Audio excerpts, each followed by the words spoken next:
Чупа пришел. Он сейчас редко приходит, где-то раз в 3 дня поест и убегает.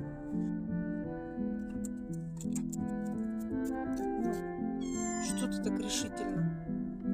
Миш, что? Ой.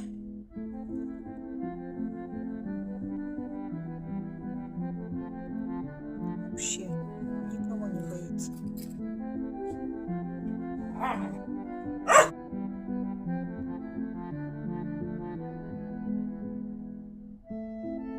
Кто тут пальчики топырит?